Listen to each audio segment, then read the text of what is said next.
Right now at noon, how another interest rate hike could put the brakes on car sales. And the potential for flash flooding beginning tomorrow evening is increasing. I'll have the details. And the UN warns the planet is on the brink of a global water crisis. The 4 states' most watched news starts now. Authorities in southeast Kansas discover a PVC pipe filled with bags of fentanyl pills with an estimated street value of over $320,000. This is KOAM News at noon. I'm Tanya Bach. Topping our first 7 minutes, more than 5,300 fentanyl pills found in Coffeyville, Kansas. Last Friday, an individual called the Montgomery County Sheriff saying he'd found a PVC pipe at his workplace filled with several bags of blue pills. Sheriff Ron Wade says the confiscated pills are Dirty 30 pills, which are fentanyl pills made to look like 30 milligram oxycodone. He says there is enough of them to potentially kill 18% of the county's population if they had ended up in the wrong hands. Detectives continue to investigate where these pills came from. We're getting a break from the rain today, but not the wind. Meteorologist Sam Lane joins us with a first look at the forecast. That's right. We've got a lot of wind out there, lots of clouds, but no precipitation right now. You can see that on radar, pretty much all clear. And earlier we had some showers up towards the north, but those have now moved away from us. Instead, we're looking at rain chances dramatically increasing as we go through the day tomorrow. And looking at some of the latest computer model guidance, it looks like flash flooding is likely going to occur, at least in parts of our area, late tomorrow night into Friday morning. So looking down the lane, we have cloudy and warm conditions today as well as windy. And then tomorrow the rain begins. That continues into the overnight hours into Friday morning. And as a result, we have an alert day issued for tomorrow and Friday. And then finally we get a break on Saturday from the rain, but we have more rain behind that. And I'll tell you about that in the forecast in just a little bit. All right, thanks, Sam. Well, all eyes are on the Federal Reserve today as the board makes a decision on interest rates. Former President Donald Trump remains at his Florida estate as he faces possible legal action. Manhattan grand jury is deciding whether to indict him. It stems from the Manhattan District Attorney's investigation into allegations that Trump may have falsified records to hide a hush money payment to former porn star Stormy Daniels, which Trump denies. Now, police are on high alert for the possibility of violence if the former president, who's also a current 2024 presidential candidate, is charged with a crime. Now back to the interest rates. The Fed has been boosting rates to slow down inflation, but that strategy is made difficult by the recent bank failures. Higher rates are also impacting the housing market. Nationwide, existing home sales actually increased from January to February, but are still down more than 22% from last year. Well, high prices and high interest rates are driving up monthly car payments, and there's concern another rate hike will further hurt sales. CBS's Nancy Chen visited a dealership near Portland, Maine, and has some tips on navigating the tough car market. At Lee Auto Mall, just outside Portland, Maine, it's been hard to keep cars on the lot. But high sticker prices, fueled by high demand, combined with high interest rates, are making it increasingly challenging for buyers. We're still seeing very strong demand, but you can feel it that it's slowing down. Although prices have dipped slightly from historic levels, new cars still come out to nearly $50,000 and used $28,000 on average. Combined with APRs that can be as much as 11%, monthly payments are skyrocketing. 1 in 6 people who have recently financed a new car committed to monthly payments of $1,000 or more, the highest on record. If rates keep going up and people can't buy cars, it means we won't order more cars. So it locks up everything. It does. Demetrius Thrasher depends on his vehicle to make food deliveries just outside Atlanta. After a crash totaled his previous car last summer, the Navy veteran reluctantly purchased a new one for about $25,000 more than he wanted to spend. I called around to the other dealerships throughout the state of Georgia, and they were like, we got nothing. Thrasher says he's now paying about $1,000 a month for his car and has had to defer payments twice. Delinquencies for auto loans 60 days or more past due is up 20% from last year. Consumers are served a double whammy because car prices are high and interest rates are high. Jessica Caldwell analyzes auto transactions for Edmunds, a car shopping platform for new and used vehicles. She says there is a bright spot for those looking for a car now. We are seeing some automakers actually offer incentives, and we haven't seen that in a while. Also, make sure to shop car loans for the best deal on interest rates and terms, and be patient. Is there a sense of drive the car until the wheels fall off? I think that there really is that sentiment, and that honestly is the best advice. Nancy Chen, CBS News, Westbrook, Maine. On this World Water Day, the United Nations is warning that the Earth is on the brink of a global water crisis, with 1 in 4 people around the world lacking access to safe drinking water. CBS's Tina Kraus reports. These women didn't need a report from the United Nations to reveal the scale of the world's water crisis. In West Africa's Ivory Coast, clean water is in scarce supply.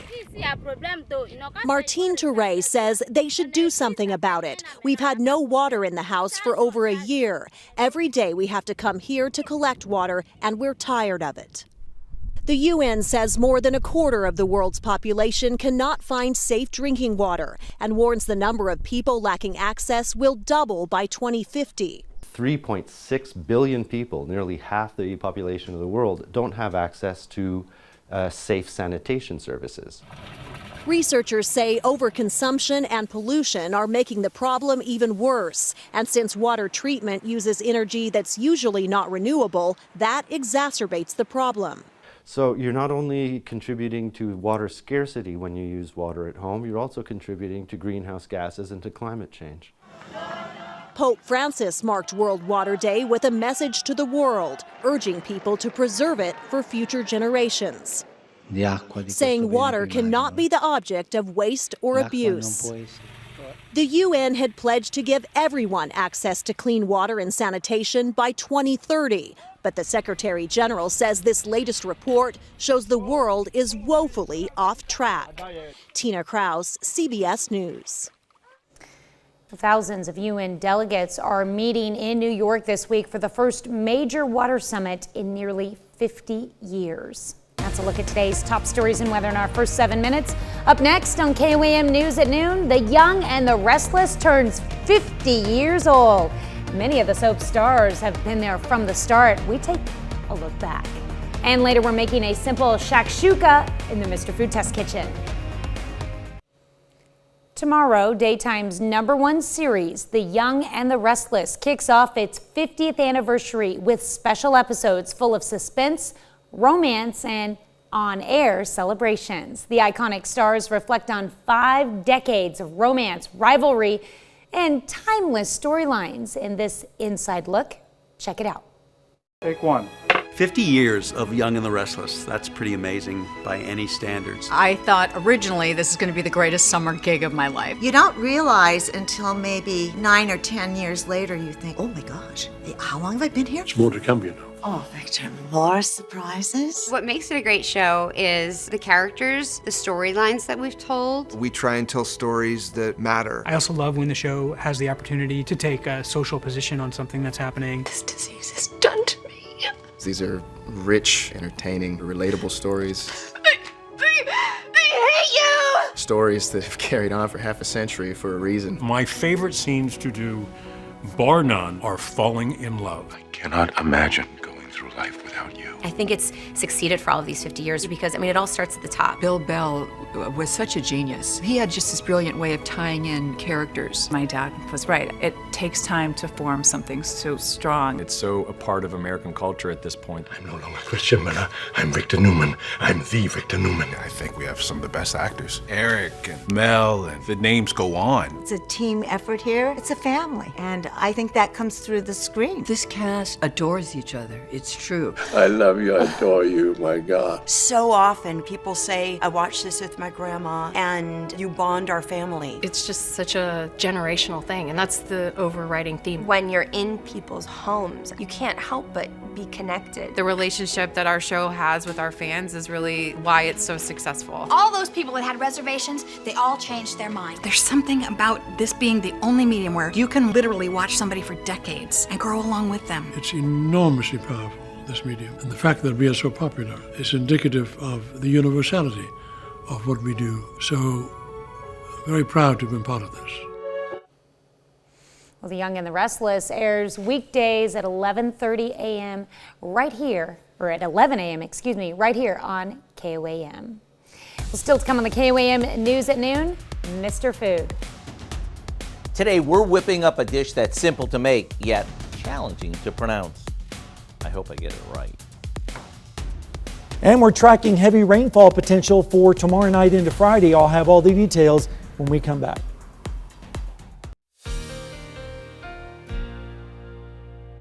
Well, it is a windy and cloudy day out there in anticipation of the next big storm system that's going to impact our area beginning tomorrow night.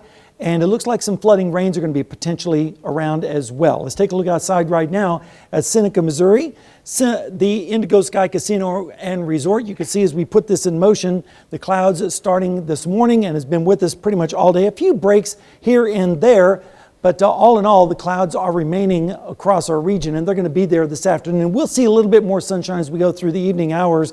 Radar is clear right now, but we did have a few showers earlier up in our northern counties, but those have moved away. Now our attention is turning back towards the west with this big powerful storm system that's slamming California right now. It's going to be moving to the east, tapping into some moisture from the Gulf of Mexico as well as the Pacific Ocean.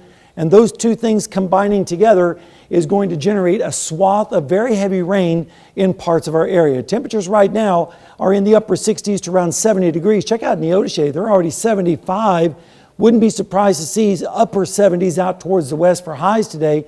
And dew points, they're also high. You can see the moisture surging northward on those south winds. Generally, everyone is in the 60s right now, so that just kind of goes to show you how much water is available for the storms to wring out tomorrow evening. You can see cloudy skies right now in Joplin. Temperature is 71 degrees, south-southwest wind at 17, gusting to 32. Dew point is 60, so the humidity is at 68%. In Pittsburgh, we still have the clouds as well. A few breaks here and there. 68 right now. Feels like 68. Look at the winds. South-southwest at 16, gusting to 25, and the humidity is still up there at 84%. Here's a look at the winds. Right now, we're seeing winds generally around 20 to 25 miles per hour. Wouldn't be surprised to see winds getting up to around 30, 35 miles per hour, especially out towards the west by tomorrow, or this evening, I should say. Then tomorrow, we'll see the winds still around, generally around 30 miles per hour. But notice a front up to the north and west. Once that front makes its way through the area, the wind speeds will start to decrease, but the precipitation chances will dramatically increase. The severe weather risk tomorrow is going to be across southern Oklahoma, all the way down into Texas, into the Big Bend area. The primary threat here is going to be the heavy rainfall, with a high likelihood of that occurring. And I'll show you the rainfall amounts in just a moment. Highs today are going to be in the 70s, especially out towards the west, where they could be close to 80 degrees out there on southwesterly winds. Then, as we go through the overnight hours into tomorrow morning, lows are not going to really be that low. They're going to be in the 60s, but here comes the front with scattered showers developing along it. And as the front sags to the south, it's going to run out of gas and kind of stall out in our area. And so waves and waves of precipitation are expected to form along that front tomorrow night into Friday morning. And by Friday morning, we'll see lows in the 40s with the front down to the south and the rain starting to come to an end from west to east. And then as we head into Friday afternoon, scattered showers still around with highs in the 50s and upper 40s up to the north. Then by Saturday morning, that all goes away and we'll be left with just some scattered showers possible with lows in the 30s. So here's a look at the rainfall amounts. We're expecting, yes, possibly several inches of rain along Interstate 44 and just south of Interstate 44. This could change over the next few model cycles. We'll have to watch it closely. Lesser amounts back to the north and west. Over the next 7 days, here's the forecast. Alert day tomorrow and Friday due to the heavy rainfall, potentially causing some flooding. 61 on Saturday with a break, and then more showers on Sunday, drier Monday and Tuesday, with yet more showers beyond that. So we're definitely heading into more of a spring-like pattern, Tanya. Sounds like we've got a lot to keep our eye on the next couple of days. Absolutely, especially folks in low-lying areas. All right, thanks, Sam. Well, stick around. We're making a simple shakshuka after the break. It's International Food Week in the Mr. Food Test Kitchen, and today we head to North Africa for a skillet egg dish. Howard shows us how to make shakshuka in the Mr. Food Test Kitchen. We're halfway through our week-long celebration of international food favorites, and today we're sharing a dish that originated in North Africa, became hugely popular in the Middle East, and now has taken America by storm. It's called shakshuka. Now, don't let the name scare you, cause it's simply some eggs that are cooked in a flavor-packed chunky tomato sauce. After cutting up an onion and green pepper, we saute them in a splash of olive oil. Once they're tender, we add some garlic, cumin, paprika, ground red pepper, and a bit of salt and pepper.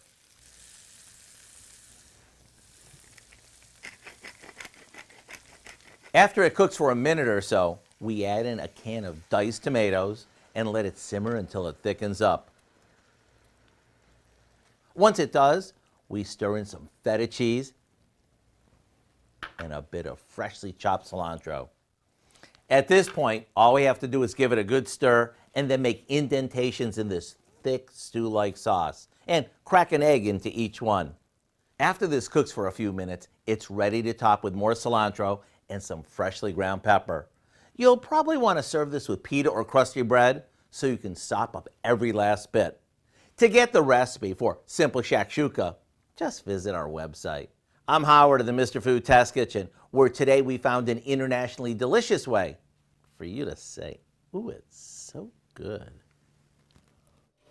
Looks like something I'd try. You can find this recipe along with a lot more good food from the Mr. Food Test Kitchen online. Just go to our website at KOAMnewsnow.com. Here's a look at our 4 state market prices.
Warm and windy today, but we have alert days for tomorrow and Thursday due to the anticipation of flash flooding with heavy rainfall beginning tomorrow night into Friday morning, drier on Saturday, and then more rain on Sunday as well as late next week. So we're going to keep an eye on that for you.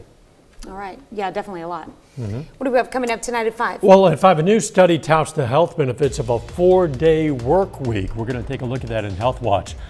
Plus, do you have plans for the summer? We're going to hear from a local travel agency on the trends for summer travel. And some Pitt State students are heading to the Final Four for construction. Hope you join us for those stories. A lot more, of course. It's all coming up today on KOAM News at 5. All right. Thank you, Down. Thanks for joining us for KOAM News at noon. We'll see you right back here at 5 o'clock.